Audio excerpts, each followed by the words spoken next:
And thank you so much for taking time today to help us focus on what's happening here at the Hub. I just want to say, as always, like Lillooet Learns, our work has always striven to be a decolonizing influence in Lillooet, and it's really important that we continue to acknowledge that we're living on unceded St'at'imc territory, and that we honor the history and try and learn from it going forward. So my role today is I'm going to give you a very brief history lesson. Yeah, that's what I'm going to do.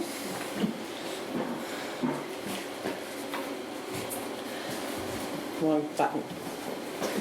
So Lillooet Learns was started in 1999. It was a federal grant, but the committee got together and did a lot of work.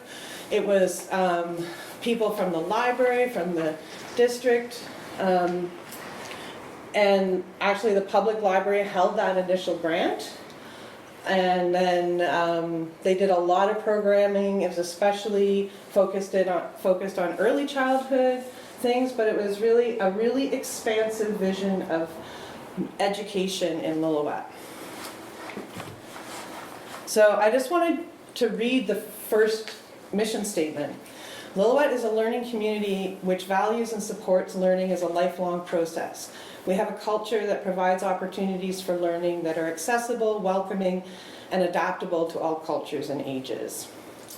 And when the society was actually formed, it was written into our bylaws that we would have 50% of our board of directors be St'at'imc community members. It's something we haven't always been able to achieve, but we keep working at it, and it's one of our commitments.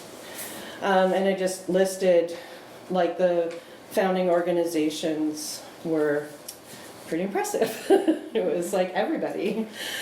And then once the society was formed, they did this really huge process like the one that we're involved in right now, and you know, the jargon changes over time. So back in 2003, it was called a global ends policy. And again, I wanted people, if people want me to read them out loud, I will, but I can also just let you read them. And I just wanted to give you that sense of the ideas that people were having when this organization was formed. And to me, the first one, partnerships, is really a big part of where this project is at right now with the Hub. But do you guys want me to read out loud to you, or you can all read, right? Yeah. Okay. So once you're done. Hi, Granny. Come on in. There's one more spot. One more. Yes, we got room for more. Oh, yeah. Here, for sure. Yeah. So really, though, about bringing together local government, local education institutions, local nonprofits, and the private sector to work together on all of these things. Nice idea to have 20 years ago. And then, so this is just more from that first global means policy of like what we're trying to do. So the white is like the vision, and the black is the sort of the outcomes, like that if we had that, then we know we're successful, right? So maybe just like give me a wiggle when you're finished reading it.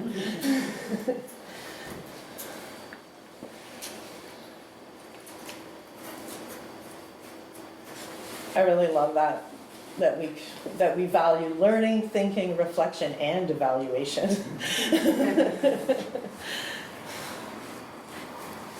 Ready? Yeah. Mm-hmm. And more. This is the end of the reading for you. But you know, in terms of the decision-making idea too, there really was like at the foundation of this project the idea of enfranchising people to be involved and steer their education and help steer their community. So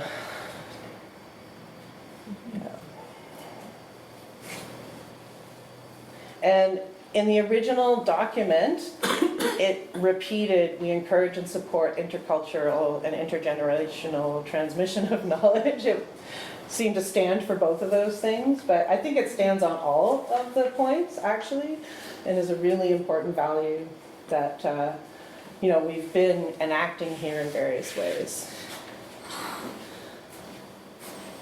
So let me know next slide. Okay. So then, the initial grant was a federal grant. It was 3 years of funding. It was a huge amount of money. We had 2 full-time staff people, and then the grant was over. And there was no way we could raise that. It just didn't happen. Basically, almost the thing folded. And at that point, the society was left with, we had already taken on the Lillooet Restorative Justice Program before that big federal grant dried up, so we continued running Lillooet Restorative Justice. And then in 2010, the Banner Project, which was just a little group of people, they wanted to do this little thing, they did not want to start another society. And they came to us and said, hey, can we do this under your auspices? And we were like, yeah, because this is bringing learning. This is intergenerational learning happening in our community, and it's sharing stories and doing all sorts of wonderful things. So we said yes, and it was simple. And then in 2017, a group of people here started a chapter of 100 People Who Care. And it was the same thing. They didn't want to start a whole other society. And we were like, yeah, that totally fits in with our mandate. We'd love to help that happen here. So, so those were the programs we were running. And then in 2018, the library, we hosted this At the Table event, bringing all the nonprofits together to say, the nonprofits, we're all having the same problems. We can't find board members. We can't find volunteers. Our funding is drying up. No one has office space. No one has meeting space. We're tearing our hair out. So we all got together. How can we solve some of these problems together?